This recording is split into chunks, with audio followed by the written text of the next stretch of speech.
안녕하십니까? 인생의 복잡한 문제들을 말씀으로 단칼에 해결해주는 김종근 목사의 쾌도 남마입니다.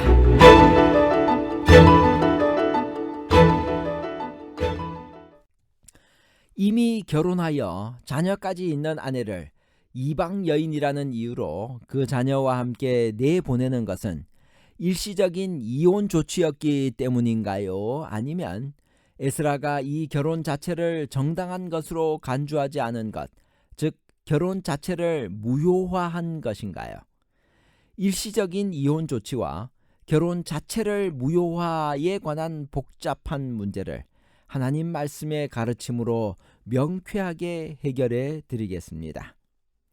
이미 결혼하여 자녀까지 있는 아내를 이방 여인이라는 이유로 그 자녀와 함께 내보낼 수 있나요? 에스라 10장 2절에서 3절입니다. 엘람 자손 중 여히엘의 아들 스가냐가 에스라에게 이르되 우리가 우리 하나님께 범죄하여 이 땅 이방 여자를 맞이하여 아내로 삼았으나 이스라엘에게 아직도 소망이 있나니 곧 내 주의 교훈을 따르며 우리 하나님의 명령을 떨며 준행하는 자의 가르침을 따라 이 모든 아내와 그들의 소생을 다 내보내기로 우리 하나님과 언약을 세우고 율법대로 행할 것이라. BC 457년 아닥사스다 7년에 에스라의 지도하에 제2차 포로 귀환이 있었습니다. 예루살렘에 돌아온 에스라에게 심각한 문제가 보고됩니다. 스룹바벨이 지도로 돌아온 유다 공동체 안에 이방 여인들과의 혼합 결혼이 공공연히 자행되고 있다는 것이었습니다. 더군다나 그 일에 지도자들이 앞장서고 있었습니다.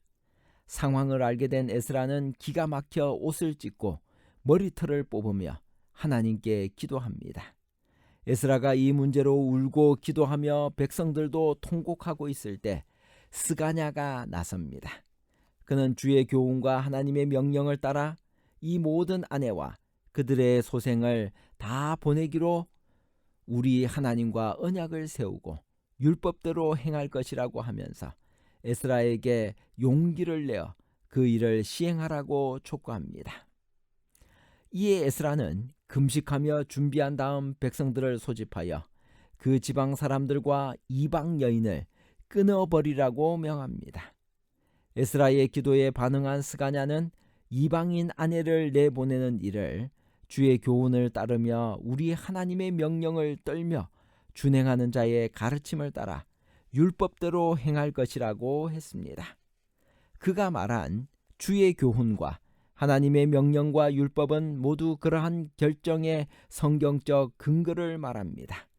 성경 어디에서 이방 여인과 결혼한 사람은 그의 아내와 그들의 소생을 내어보내라고 했나요?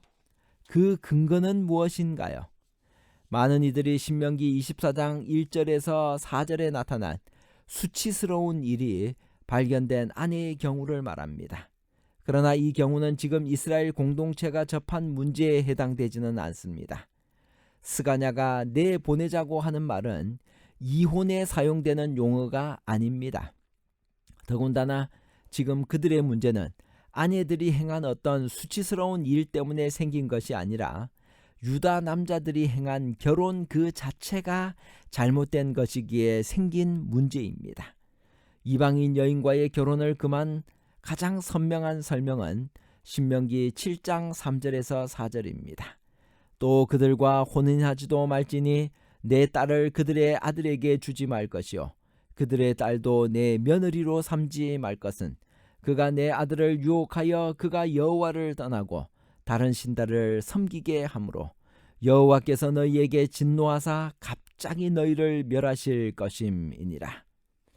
이런 제안에 의해 본격적인 조사가 시행됩니다. 에스라 10장 15절 이하에는 그 조사 과정과 결과가 나열되어 있습니다. 거기에는 이방 여인을 아내로 맞이한 자들의 명단이 나옵니다. 17명의 제사장들, 6명의 레위인들, 1명의 노래하는 자, 3명의 문지기, 그리고 86명의 평민으로 합계 113명이었습니다. 그때 스룹바벨과 함께 돌아온 남자들의 총계가 28,774명이었습니다. 그러므로 백분율로 보면 대략 0.3% 정도였습니다. 이들 중에는 자녀를 낳은 이들도 있었습니다. 그들이 마침내 이방 아내들을 내보냅니다. 이런 조치가 과연 정당한가요? 어떤 경우에도 가정은 지키도록 지도해야 하는 것 아닌가요? 이미 결혼하여 아이까지 낳은 상태에서 이렇게 하다니, 특별히 자녀들이 무슨 잘못이 있나요?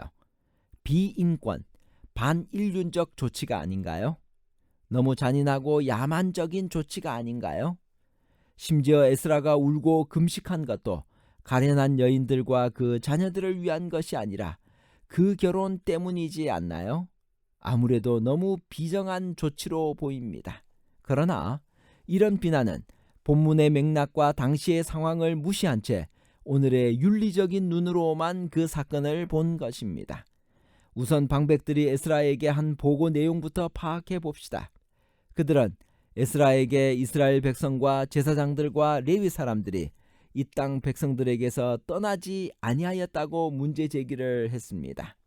여기 떠나지 아니하다는 말이 무슨 의미일까요? 떠나다는 히브리어 바달은 완전히 반대되는 것을 나누거나 구분하거나 구별하는 데 사용됩니다. 즉 빛과 어두움을 나눈 것이나 성소와 지성소를 구분한 것이나 거룩하고 속된 것을 분별한 것에 사용됩니다. 그러므로 이 말은 이스라엘 백성들이 당연히 구별되어야 할 가나안 여인들과 혼합하고 있었음을 의미합니다. 이것이 에스라가 그렇게 슬퍼한 이유입니다. 바벨론 포로라는 깊은 실패를 경험하고 고국으로 돌아와서 다시 그런 행위를 했다는 것은 배은망덕이 아닐 수 없었습니다. 에스라가 통절히 기도한 것은 그런 맥락이었습니다. 그런 에스라의 모습이 백성들에게 울림이 되어 그들이 반응하게 되었습니다. 선지자 왕 621페이지에는 다음과 같이 말합니다. 주의 사업의 심장부에까지 음흠하게 기어들어온 죄악들에 대한 에스라와 그의 보좌관들의 슬픔은 회개를 이루게 하였다. 범죄하였던 자들 중 많은 사람들은 깊은 감동을 받았다. 백성이 심히 통곡하였다. 그들은 어느 정도 죄의 흉악함과 죄에 대한 하나님의 심한 증오를 깨닫기 시작하였다. 이 결과로 놀라운 일이 일어났습니다. 백성들이 그들의 이방인 아내들을 내보내기로 한 것입니다. 4명을 제외하고 이방인 아내와 결혼했던 이들이 그 계획에 모두 동의했습니다. 3개월이 걸려 실제로 이방인 아내들을 내보냈습니다.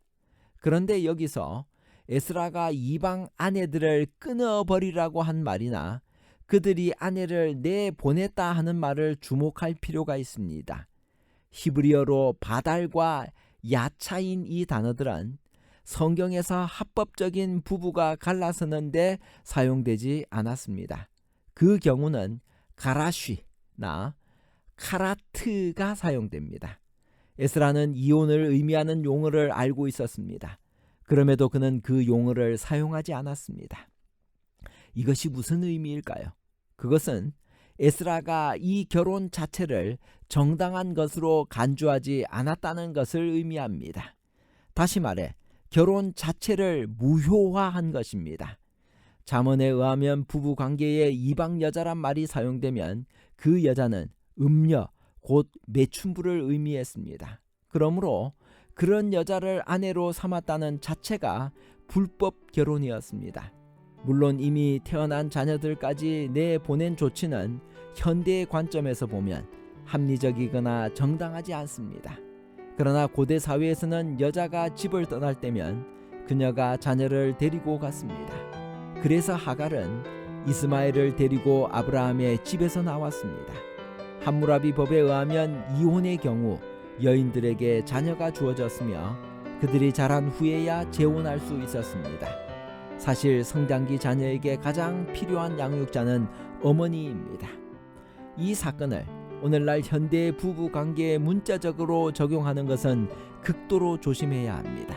특별히 믿지 않는 배우자와의 이혼은 정당하며 심지어 권장되어야 한다고 주장하는 것은 큰 오류입니다. 에스라와 느헤미야의 결단은 일시적인 조치로서 하나님의 뜻에 따른 것이었습니다. 왜냐하면 이스라엘 전체 공동체의 미래와 예배가 달려 있었기 때문입니다. 그들은 살아계신 하나님의 예배자라는 정체성을 잃고 있었습니다. 성경이 믿지 않는 자와의 결혼을 반대하는 것은 분명합니다. 그러나 바울은 불신 배우자가 이혼을 원하지 않으면 이혼하지 말라고 하였고, 그들을 믿음으로 인도할 소망으로 함께 살 것을 권합니다. 결론입니다. 첫째, 이미 결혼하여 자녀까지 있는 아내를 이방 여인이라는 이유로 그 자녀와 함께 내보낸 것은 일시적인 이혼 조치가 아니라 에스라가 이 결혼 자체를 정당한 것으로 간주하지 않은 것, 즉 결혼 자체를 무효화한 것입니다. 둘째, 에스라 10장에는 이방 여인을 아내로 맞이한 자들의 명단이 나오는데 그들 모두는 113명이었습니다. 전체 28,774명 중 0.3% 정도였습니다. 셋째, 개혁을 앞둔 에스라의 태도에서 배울 교훈은 에스라가 먼저 엎드려 울며 죄를 자복했다는 것입니다. 감사합니다.